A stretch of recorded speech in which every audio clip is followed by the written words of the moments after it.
The Nerdgasm Talk podcast is brought to you by Spaces Philly. If you love podcasts, go to spacesphilly.com where you can check out Lulu and Pop, Both Sides, Turntables, Jump Thought Super Tongue, and the Nerd Coalition's very own No Gimmicks Needed.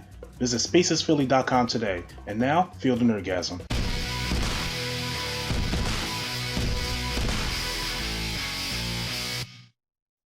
But that's not all for Marvel.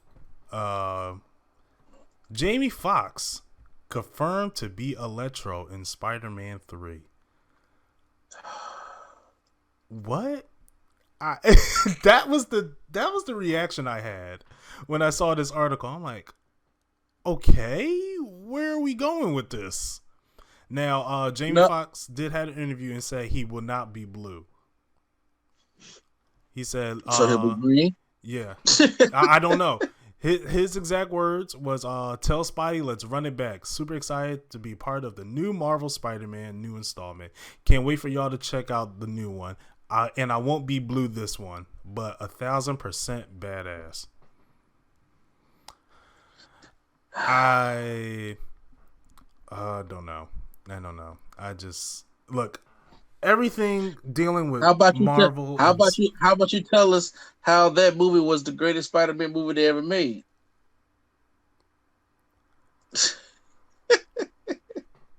I don't have anything to say to that. I defended that movie. I defended that movie to the grave. I'm not even gonna lie. I defended that movie to the grave. Yeah, you damn sure did. So I'm like, so why don't you tell us first about how? Hey man, it's all coming back. I'm a decline that because I saw Spider-Verse, which is definitely the best Spider-Man movie, and not just because it's Miles Morales, but I'm a little confused on this. I think we're all confused when it comes to Spider-Man and Spider-Man properties. Like with the Morbius trailer, we saw Michael Keaton in there. And we already know Michael Keaton played Vulture in Spider-Man Homecoming. And we're like, okay, is that part of the universe? But in the background of Morbius, we see a poster of Tobey Maguire's Spider-Man. So it's like, are y'all trying to make a multiverse? Or what is going on? I think they're trying to do a live-action Spider-Verse with the help of Marvel without doing much of the work. See, here's the thing. They've already established 2 different Spider-Man universes, right? Mm-hmm. They let Marvel borrow, so they established 3 different Spider-Man universes. Mm-hmm. Now, with the popularity of Miles Morales, and they made a Miles Morales, which is now the 4th, and even though it was animated and the popularity, he got his own game coming out and everything, mm-hmm. Right now, it's showing that this is what it's going to be.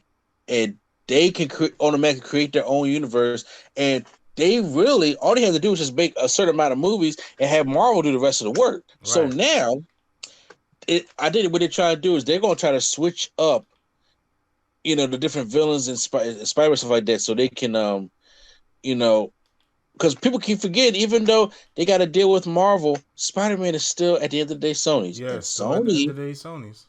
It's not going to give Spider-Man to it. Spider-Man makes them too much money. Yeah, that's too much thing. Money. Bigger than James Bond. James Bond was previously the biggest property, but now it's not. Yeah. So, I'm just confused. I need a game plan. I need to see a blueprint on what is exactly going on. And well, he says he's not going to be blue. Oh my god. I would just like to know what is happening. What is Marvel and Sony thinking? I'm pretty sure it's going to pay off, but I feel more comfortable knowing, like, okay, this is what's going on.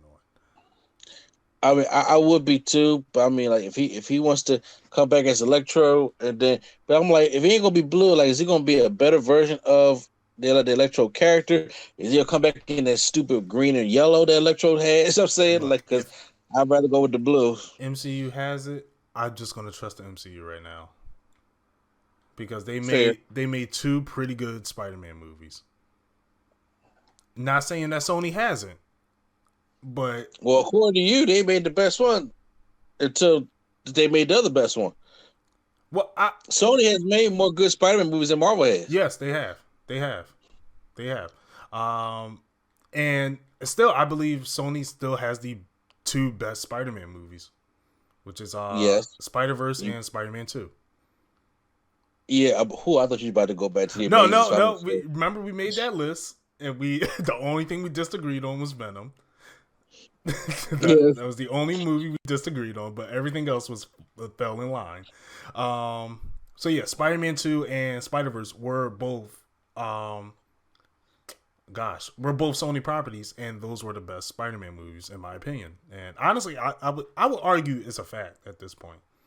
But I need to see a gameplay because it's really confusing. Now, if Spider-Man does leave this universe, I remember you saying they're probably going to have to kill him off or anything or something like that. Mm-hmm. If the only other thing I can think of is like his life gets so bad to the point where he's like, yo, I can't be here no more. I need to leave. And he just has to go to another universe. That's the only thing I can think of. Now, with Electro being here and this being the 3rd Spider-Man movie and most likely the last Spider-Man movie for the MCU, the chances are the Sinister Six may be arriving in the next film. Now, I wanted to know what characters would you like to see in MCU's Sinister Six? I was about to say Spider-Verse. Well, I think they're going to change it because there's so many incarnations of the Sinister Six. Mm-hmm. And I think they're going to probably go by movies. So if it was up to me, going by the movies, this is what I think I would do. Scorpion, Vulture, the Prowler, Doc Ock, Norman Osborn, and Electro.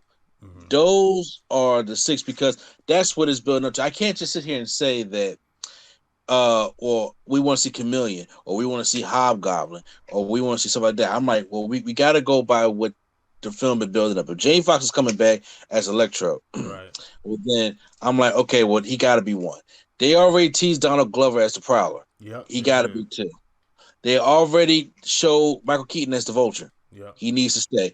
They already showed him talking to Scorpion in jail. So you got to do Scorpion. Now, the only question is, you have not really done Norman Osborn that well. Amazing Spider-Man did him the worst. And the original Spider-Man, I think they did him good, but the costume just looked. I wish they used the original mask. Man, but, that was creepy. Yeah, the original mask was creepy.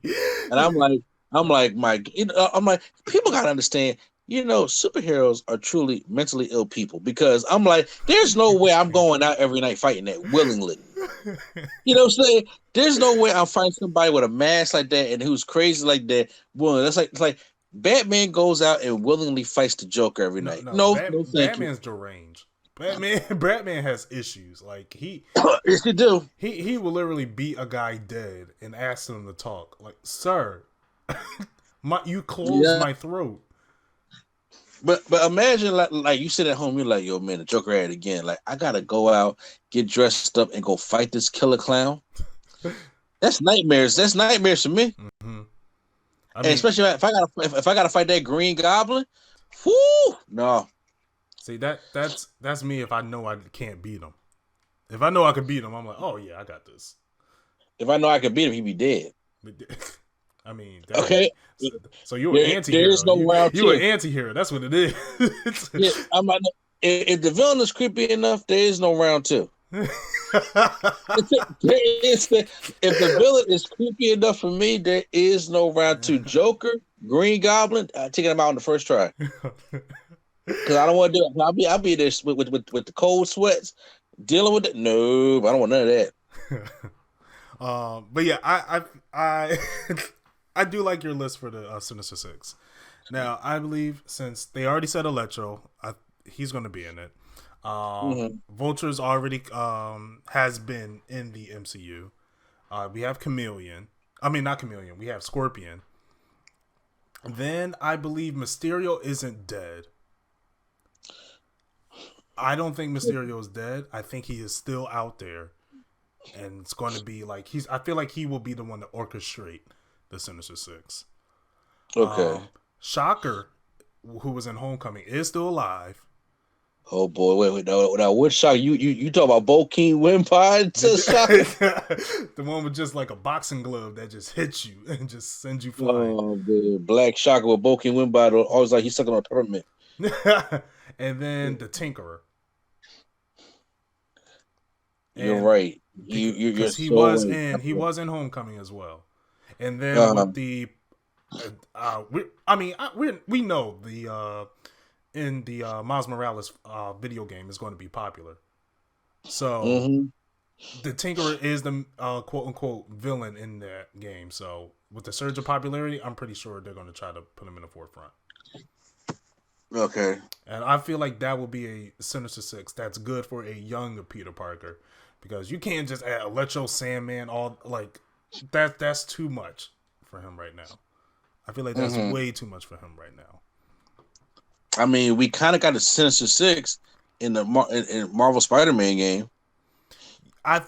Yes, however, they either been established through story in the game, whereas these haven't been fleshed out. We don't really know they're out there. Whereas the game gave us Easter eggs to tell us, yeah, I fought them already. I already put them in prison. Because I feel like if Peter Parker fought the Rhino, I feel like we would have seen that already.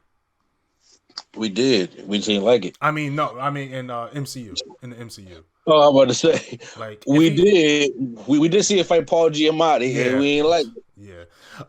And then I feel like if he fought Doc Ock, we would have seen that already.